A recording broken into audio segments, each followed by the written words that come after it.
Hello everyone, this is the next video that will show you how to interact with MultiPaaS using the CLI, and more specifically how to create your first account. We will also show you how to then create an organization and further down the road a workspace, or in other words a Kubernetes cluster, so that you can start deploying services and your applications on your infrastructure.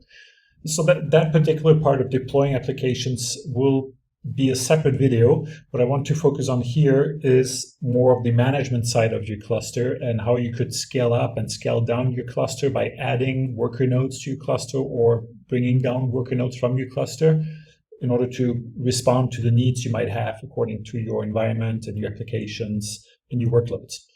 So first, before you move on, make sure that you went through the installation phase successfully in the previous video. And if you did, then you should actually end up on this particular step where you have installed the command line and you are now ready to actually link that command line to your MultiPaaS API server. So to do that, we are going to use a particular command, which is the init command. Okay, so mp init, specify MultiPaaS API target server. So mp init. And this will ask us where the API host URL is. So in our case, it's HTTP, the IP address of that server we installed before, and more specifically, it's listening on port 3030. Okay, so HTTP 192.168.1.101. Again, that particular IP address depends on your environment when you did the installation of the control nodes. Just replace that with whatever you used there, and that's it. So we did enter and it tells us success. It did find that API server, and we are now configured to our MultiPaaS API server. So the next thing we want to do is register a new account. We have no account yet, we need one. So mp register will do that for us. So it's going to ask us the name of the company. So if you guys are actually within the company and using this within the company, you will put in your company name. I'm going to use Acme here for this example. If you're not working in a company or using this on your own, on a private environment, and you just want to play around, just choose whatever you want to put in there. Acme is fine, obviously. Then it will ask you for basically the account owner email address. So we will use foo@bar.com. in this example, and it will also ask us for a password for that master user. So it will be foobar. Foobar. Okay, so the account is created. It tells us that we can now log in with mp login. Okay, so mp login. We will provide the username. Oh, I did a mistake here. Let's do that again. foobar.com, forgot the .com, foobar. Okay, we are now logged in. So by default, we have an account, but we have no organizations defined, we have no workspaces defined. So we need to do that first. I can look at the organizations I have by doing the mp org list command. And this will show me basically if there's any organizations yet created. So it tells me clearly there's no organizations yet. So we will create one. Oh, create, there you go. And we will call it digital ventures, for example. Okay, that's going to be the name of our test organization. Again, in a company, depending on the size of the company, you might actually have subdivisions that themselves have subdivisions, or in smaller companies, you might just have 2 or 3 divisions, maybe sometimes even just one. This basically just gives you the flexibility of bringing it down to the level of detail you need in order to give access to that platform to bigger teams, smaller teams, by using the concept of accounts, the concept of organizations, and then the concept of workspaces. So in this case, it will ask us for a registry username. So within an organization, we will get a Docker registry environment that is specific to that organization. And of course, it's going to require a registry username and a registry password. That's what it's asking for right now. So we will, again, use this same account email, foo.bar.com, and we will call it MultiPaaS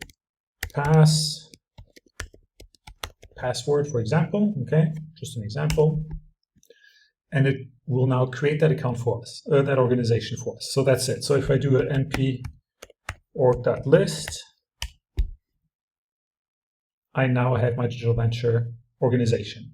So the next step is now to create our Kubernetes cluster, or as it is called here, a workspace. Okay, so when you create a workspace, it will create a Kubernetes cluster for that workspace. So np-ws for workspace. Again, if I do list, it will be an empty environment. Okay, and just cleared my screen.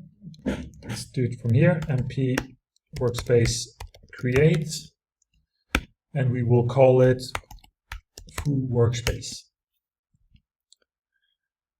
Okay, so this will now instantiate on one of the host nodes a new VM, and it will install the Kubernetes cluster and instantiate that Kubernetes cluster for us on that VM. Install everything that is needed on that particular VM. So by default, when you create a new workspace, it will instantiate a cluster with one node only. So there's no worker nodes here. There's just a master node that is untainted to also serve the purposes of a worker node. So by default, you get this environment. Of course, if you want to put this in production, you will scale this up. In a minute, I will show you how to do that. You will scale this up to at least 2 nodes or more, depending on your needs. And then your Kubernetes cluster, your master node, will be tainted again, and you will have multiple worker nodes attached to it that will actually take on the workload of your cluster.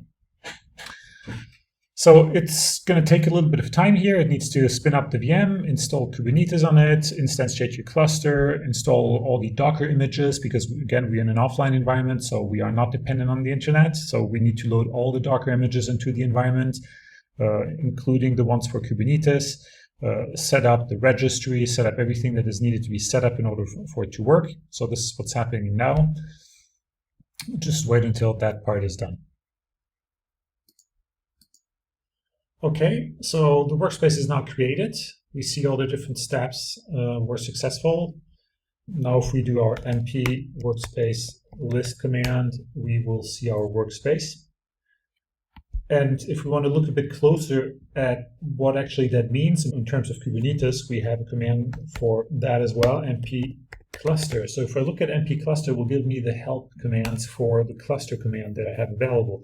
So I can configure the kubectl configuration file locally on my machine. So if I did a cluster config kubectl, it would download and install the Kubernetes control file, the configuration file required in order to interact with my cluster using the kubectl command. And behind the scene, what it will do is we'll use Kubernetes authentication plugin in order to hook up with Keycloak component of the control plane in order to authenticate the user and get his permissions and access rights to that cluster. Again, that's going to be another subject for another video. Just know it's here for you to configure your kubectl command if you need to. The other one we're interested in is the list nodes command. So this is basically going to tell us what the cluster looks like at the moment. So we see we have a cluster that has a specific node name here. It's a type master, and it has its own IP address. And that's basically your first node that you will have. Now, of course, in a production environment, this is not going to be enough. We want to actually scale up and not have the master also serve as worker nodes. We actually want dedicated worker nodes, especially if we installed the host component or the host node of our MultiPaaS solution on multiple machines in order to, scale the workload of all our different workspaces amongst multiple machines. We want to take advantage of that, so we will use the cluster.scale command to do that. Okay, let me clear my screen first. Oh, sorry, I've got the np. So np cluster scale, and this will take a parameter, called nodes. So this is where I specify how many nodes I would like my cluster to be. In this case, let's specify 2 and enter. So this will bring up 2 extra VMs and install 2 Kubernetes worker nodes attached to that master node for me in this environment. And my master node is going to be tainted again in order not to become a worker node anymore. So this is closer to what we would call a production environment with more than 1 worker node in order to distribute the workload of our cluster for us. While this is doing its job, it's going to take a while. Let me quickly show you what we just talked about on this graph. So this is a logical view or representation of what we just have done. So you create an account.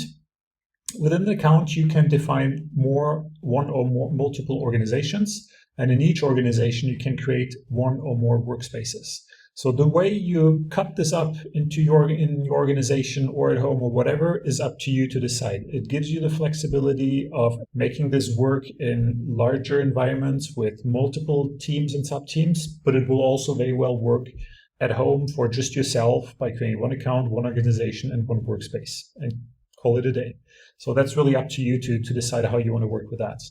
And on the left, you see the different components that are part of the control plane, like the keycloak, identity management, which is shared amongst all the accounts, a GitLab that is also shared amongst the accounts, even though it's private, but yet shared between all the accounts of that installation. Same for the Docker registry, and an Nginx front-end load balancers that is your entry point into your multiple clusters or workspaces that are running in your environment.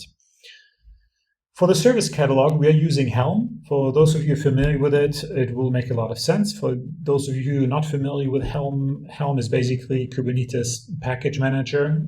It's a very convenient way to package more complex Kubernetes deployments of specific solutions such as databases or publish-subscribe messaging engines and those kind of things. If you have a deployment that is a bit complex to deploy, you can actually write a Helm chart, that's what they call it, in order to configure the complexity of configuring such a component and then deploy that whole complex environment with one command, with the Helm commands, onto your cluster. And we're using Helm here in order to deliver the service catalog, and that part is going to be treated in a different video, the next one. We'll come back to that. So in the meanwhile, we are letting him finish his deployment, and as soon as this is done, we will be back.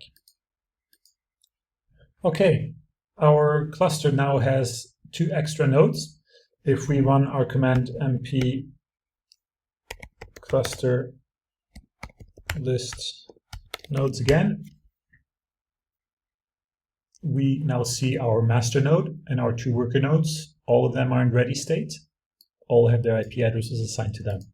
So this is how you scale up and scale down a specific cluster in order to respond to the demand and the need you have within the organization. So underneath the cover, what is happening is that it will communicate with the different host node services that have been deployed in your infrastructure, and it will collect data from them. And at the moment, it's not super sophisticated. What I'm doing is I'm collecting the available memory on each one of those nodes that exists. And I'm also looking at how many existing Kubernetes instances are running already on that node. And based on that information, I will come up with which nodes are probably the best ones to allocate new nodes to.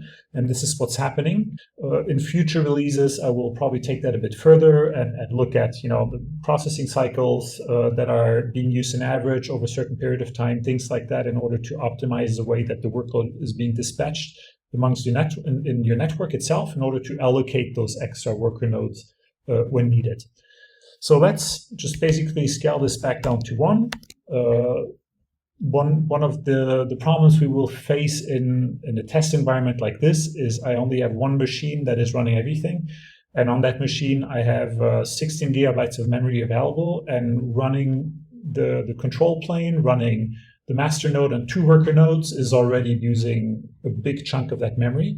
Of course, in a bigger environment, you will have much more memory available than that, especially if you have multiple host nodes deployed on actual, bare metal machines somewhere that will maybe have 64 gigabyte, 128 gigabytes of memory on each, where you will be able to spin up way more workers than that in a much more complex environment. But in my development environment, I'm usually just working with 1 specific node. That's enough for me.